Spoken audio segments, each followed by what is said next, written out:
नमस्कार। और आज के इस खास विश्लेषण में बहुत बहुत स्वागत है। आज हम सीधे एक ऐसे रहस्य की गहराई में उतरने वाले हैं जो पिछले 100 सालों से लोगों के रोंगटे खड़े कर रहा है।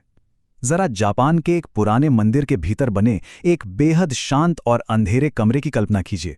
वहां बीचों बीच लकड़ी का एक बक्सा रखा है।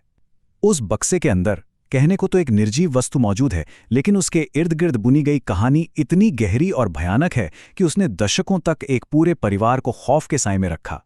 आज की ये चर्चा इसी रहस्य के हर एक पर्दे को उठाएगी। अब एक बहुत ही बुनियादी सवाल से शुरुआत करते हैं। क्या यह संभव है कि एक लकड़ी की गुड़िया, यानी एक पूरी तरह से बेजान चीज के बाल असली इंसान की तरह बढ़ते रहें?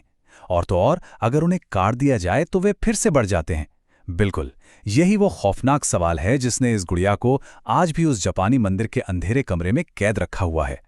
ये कोई आम खिलौना नहीं है, ये एक पहेली है, और आज हम मिलकर इसी पहेली के हर एक पहलू को सुलझाने वाले हैं। चलिए समय में थोड़ा पीछे चलते हैं। बात है साल 1918 की, जब जापान के सपोरो शहर में एक बड़ी सी प्रदर्शनी लगी थी। वहां 17 साल का एक लड़का इकिची अपनी बहुत ही छोटी और प्यारी बहन के लिए एक जन्मदिन का तोहफा ढूंढ रहा था। अचानक उसकी नजर एक बेहद महंगी और बिल्कुल असली इंसान जैसी दिखने वाली इचिमात्सु डॉल पर पड़ी। इस गुड़िया के बाल छोटे छोटे थे और चेहरा एकदम शांत था। इकिची ने बिना कुछ सोचे समझे उसे अपनी बहन के लिए खरीद लिया, और अनजाने में ही सही एक ऐसी कहानी की शुरुआत कर दी जो सदियों तक याद रखी जाने वाली थी।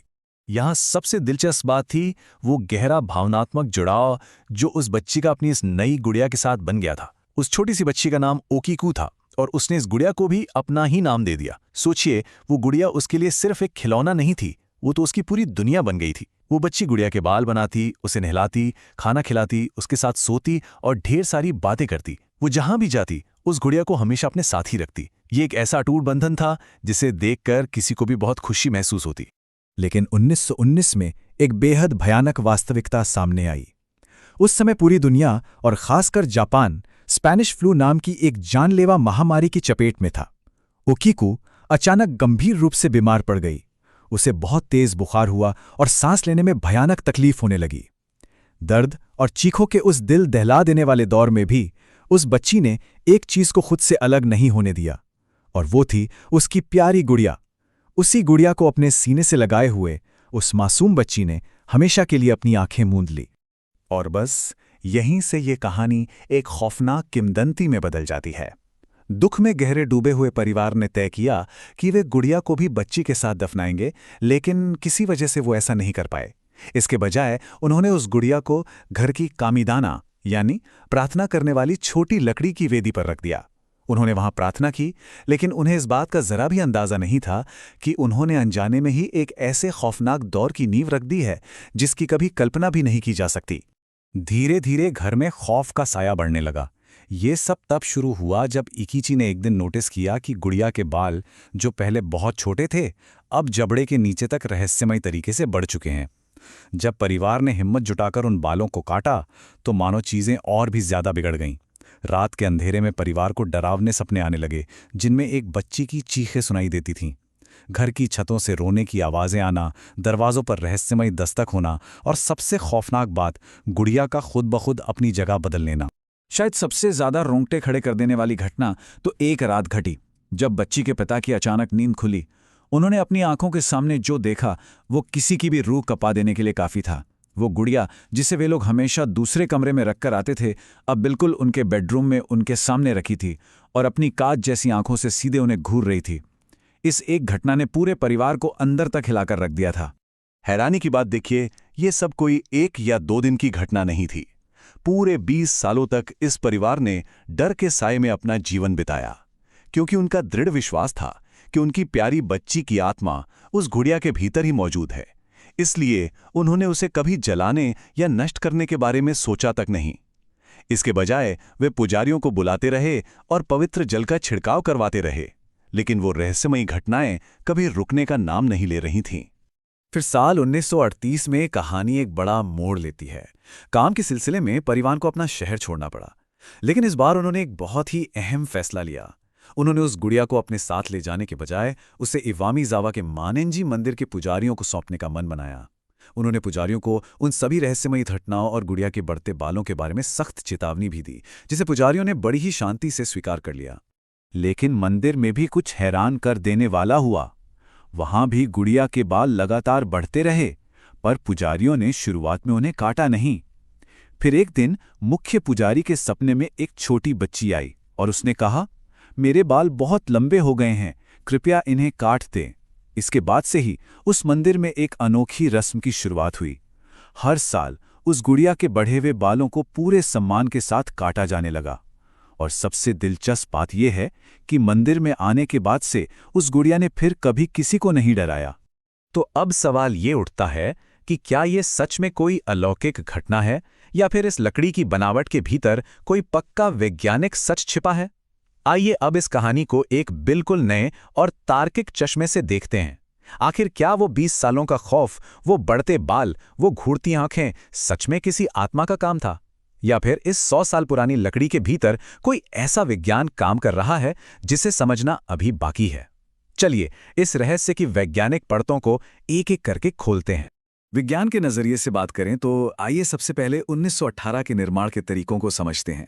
उस दौर में गुड़ियों के लिए सिंथेटिक या प्लास्टिक के ऐसे बाल बनाना जो बिल्कुल असली दिखें, एक बेहद महंगी प्रक्रिया हुआ करती थी। इसके बिल्कुल उलट असली इंसानी बाल बहुत आसानी से और सस्ते में मिल जाते थे। तो सीधी सी बात है, ओकीकू डॉल में जो बाल इस्तेमाल हुए थे वे किसी आत्मा के नहीं, बल्कि शुरुआत से ही असली इंसानी बाल थे। उस समय गुड़िया बनाने का ये एक बहुत ही आम और किफ़ायती तरीका था। बालों के बढ़ने का ये पूरा किस्सा दरअसल एक यांत्रिक भ्रम यानी मैकेनिकल इल्यूजन है। इसे समझना बहुत आसान है। उस समय बाल सीधे नहीं लगाए जाते थे। बालों के एक गुच्छे को लेकर उसे अंग्रेजी की यू आकार में मोड़ा जाता था और सिर के 2 छेदों से पिरोकर अंदर गूंद से अच्छी तरह चिपका दिया जाता था। अब चूंकि ये गुड़िया 100 साल से भी ज्यादा पुरानी हो चुकी है, तो वो अंदर की गोंद पूरी तरह से सूख कर नष्ट हो चुकी है। जैसे जैसे समय बीतता है, वो यू आकार के बाल ढीले होकर धीरे धीरे बाहर की तरफ खिसकने लगते हैं और बाहर से देखने पर बिल्कुल ऐसा लगता है जैसे बाल खुद ब खुद बढ़ रहे हों। इसके अलावा एक और बहुत दिलचस्प पहलू है गुड़िया की बनावट और जापान का चरम मौसम। गुड़िया का सिर्फ लकड़ी का नहीं बना है, बल्कि इसे लकड़ी के बुरादे और सीपियों के पाउडर को मिलाकर तैयार किया गया है। और जापान का वो हिस्सा जहां ये मंदिर स्थित है, वहां का मौसम बहुत ही चरम होता है। यानी सर्दियों में कड़ाके की ठंड और गर्मियों में भीषण गर्मी, साथ ही भारी बारिश, ये दोनों चीजें, सिर का मटेरियल और वहां का मौसम मिलकर एक अद्भुत वैज्ञानिक प्रक्रिया को जन्म देते हैं। इस प्रक्रिया को हम एक पर्यावरणीय पंप कह सकते हैं। होता यह है कि बारिश के मौसम में लकड़ी का बुरादा और पाउडर नमी को सोख लेता है और गुड़िया का सिर थोड़ा सा फूल जाता है। फिर जब सर्दियां या गर्मियां आती हैं तो नमी सूख जाती है और सिर वापस सिकुड़ जाता है। सालों साल चलने वाली ये फूलने और सिकुड़ने की लगातार प्रक्रिया बिल्कुल एक पंप की तरह काम करती है। यही पंप हर साल उन ढीले बालों को थोड़ा और बाहर की तरफ धकेलता रहता है। इसीलिए काटने के बाद भी बाल फिर से बाहर खिसक आते हैं। आजकल एक और दावा काफी सुनने को मिलता है, गुड़िया की डरावनी मुस्कान का। लोग कहते हैं कि गुड़िया का मुंह खुल रहा है और उसके दांत नजर आ रहे हैं, लेकिन इसका वैज्ञानिक सच कुछ और ही है। गुड़िया के चेहरे पर सफेद रंग के मटेरियल की एक कोटिंग या पुट्टी लगी हुई है। 1 सदी पुरानी होने की वजह से होठों के पास की वो सफेद पुट्टी अब सूख कर झड़ने लगी है।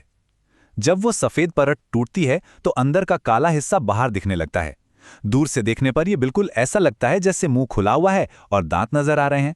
ये कोई भूतिया घटना नहीं, बल्कि प्रकाश और पुरानी सामग्री का सिर्फ एक दृष्टिभ्रम है। अब विज्ञान से एक कदम और आगे बढ़कर इंसान के मनोविज्ञान को समझते हैं। अनकैनी वैली नाम की एक बहुत ही दिलचस्प मनोवैज्ञानिक घटना होती है। जब कोई निर्जीव चीज बिल्कुल असली इंसान जैसी दिखती है तो हमारा दिमाग एकदम असहज महसूस करने लगता है। अब इस मनोवैज्ञानिक प्रभाव को परिवार के उस असीम दुख के साथ जोड़कर देखिए। उन्होंने अपनी प्यारी बच्ची को खोया था। उनका दिमाग डरा हुआ था और वे हर हाल में ये मानना चाहते थे कि उनकी बच्ची उनके आसपास ही है। जब इंसान का दिमाग डर और गहरे दुख में डूबा होता है तो वो हर सामान्य घटना को भी एक डरावनी कहानी में बदल ही देता है। यहाँ एक और बात समझना बहुत जरूरी है कि जापानी संस्कृति इस गुड़िया को किस नज़र से देखती है। पश्चिमी देशों के उन डरावनी कहानियों के बिल्कुल उलट, जहाँ पुरानी गुड़ियों को शापित या शैतानी मान लिया जाता है, जापान में ऐसा बिल्कुल नहीं है। जापानी मान्यताओं के मुताबिक अगर कोई भी वस्तु 100 साल से ज्यादा पुरानी हो जाती है तो वो पूजनीय हो जाती है और उसमें एक आध्यात्मिक ऊर्जा आ जाती है। इसीलिए आज उस मंदिर में लोग ओकीकू डॉल से डरने नहीं बल्कि पूरे सम्मान के साथ उसे देखने आते हैं। ये अब खौफ का नहीं बल्कि सांस्कृतिक श्रद्धा का एक बहुत बड़ा प्रतीक बन चुकी है। तो इस पूरे विश्लेषण के अंत में एक सवाल जहन में जरूर आता है जो हमें गहराई से सोचने पर मजबूर कर देता है। हमने देखा कि कैसे विज्ञान और तर्क एक सदी पुराने रहस्य को आसानी से सुलझा सकते हैं, चाहे वो गोंद का सूखना हो, मौसम का प्रभाव हो या फिर इंसानी मनोविज्ञान। लेकिन क्या ये सब कुछ उस दर्द को झुठला सकता है जो उस परिवार ने पूरे 20 सालों तक झेला? क्या विश्वास और दुख मिलकर ऐसी वास्तविकताएं नहीं गढ़ते जो किसी भी विज्ञान से ज्यादा शक्तिशाली महसूस होती हैं? ये कुछ ऐसे सवाल हैं जिनके जवाब शायद इंसान को हमेशा तलाशने होंगे। आज के इस विश्लेषण में हमारे साथ जुड़ने के लिए बहुत बहुत धन्यवाद। विज्ञान और मनोविज्ञान के ऐसे ही रहस्य यकीनन हमेशा हमारी जिज्ञासा का विषय बने रहेंगे। If you love horror stories, don't forget to subscribe. Comment your scariest story below.